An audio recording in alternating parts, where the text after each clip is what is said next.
Bilangin ko lang mama.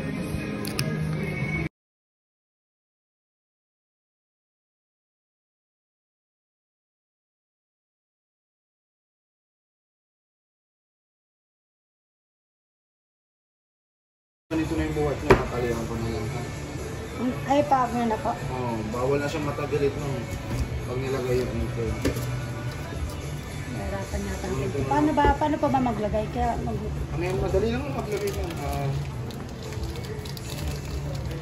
Buhos nyo lang, tanggalin nyo lang itong seal. Balik nyo ito. Tapos, pag nyo lang, yung isang bote naman, kasya naman yan dito. Tapos pag nilagay nyo na yung ink lahat, yung mga kulay, double check nyo lang po. May manual din naman yan ma'am sa ito manual. Instruction lang naman. Sa YouTube, meron din kayo mapapanood din din. Mga nagbablog, Tagalog pa po. Ngayon pag nalagay nyo na ink, yan, lagay nyo lang yung bond paper dito sa loob. Baka nyo lang ito sa ilalim. 150 sheet bond paper ma'am, capacity nyo. Pag short sa A4, okay na yung ganito. Pero pag gagamit kayo ng long bond paper ma'am, press nyo lang ito ha. Para mag-expand siya. Tapos nakalabas yan mama. Pag sa long, ganyan talaga siya. Tapos paper catcher, pag marami kayo mag-print, para hindi tumapon yung papel. ano po? Para hindi tumapon yung papel po. Paper catcher siya. Oo. Kunyari, marami kayong piniprint, para hindi tumapon. Ganyan lang po lang. Kasi yan, pag nalagay nyo na yung ano ma'am, yung ink bond paper, saksak nyo yung power cord nyo. Tapos may bibigay naman ng guide yan dito ma'am. Madali lang naman po. Yung ano siya, wifi, sa wifi rin siya. Wifi din siya ma'am. Pwede rin po. Tapos pag sa cellphone ko, ba mag-print ako sa cellphone? Yun na po. Ito na yun, automatic. Kuhanin nyo lang yung password niya ma'am, menu. Tapos hanapin nyo yung network. Tapos wifi daw. Pwede mo rin siya i-connect sa router nyo sa bahay. Para one-time connection. Lahat ng nakakonect sa router nyo po, connected na rin. Sa YouTube meron din naman yun ma'am. Ano to kaya lahat? Ibuhos to? Ubos yan ma'am. Ubos lahat. Tapos pag gagamit kayo ng printer cable ma'am, kung gusto nyo i-cord, angat mo lang to. May free naman siyang cord po. Pang laptop po kaya desktop. Okay. May laptop po ba kayo? Ano lang desktop. Pasok nyo lang dito yung cord tapos.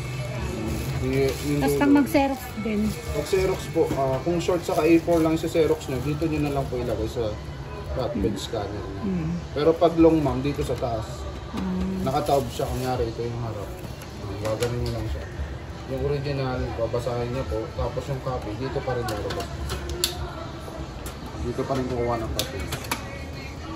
Okay ma'am, kung gusto nyo po ilagay, kaso baka mahirapan kayo mag-bitbit nyo. Oo nga eh, kasi may tendency yung matapon yung mga ink nyo pag pinagilid natin. Kaya nga, mahirapan nga ako, malaki. Pwede natin siya i-power on. Para makita natin kung ano gumagana. May replacement, may 7 days replacement naman kung sakaling magkaroon ng problem. Tapos pag tinatapos na yung 7 days, meron pong 2 years warranty. Part and service po. Pupunta ako dito. Kahit dali nyo lang dito ma'am, samahan na lang.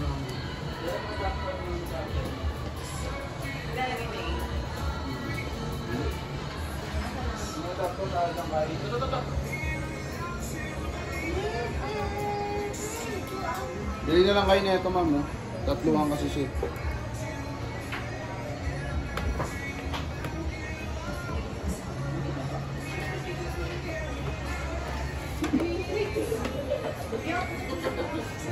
Power on naman siya ma'am. Gumagana naman siya. Set up nyo na lang pag-uwi sa bahay. Ano yun siya kayo pang-open? Po. Sinaksak mo? Oo, automatic mag-open na siya. Pag papatay nyo, long press nyo lang po.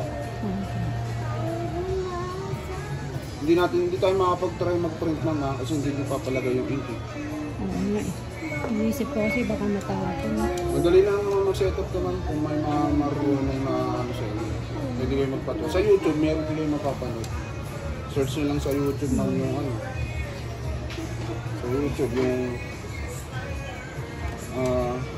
unboxing yung model na. Unboxing P720. Mga Tagalog naman ng mga nagbubuhay ng video. Oo. Yan. Sige po. Set up. May guide naman dyan. Okay na, ma'am?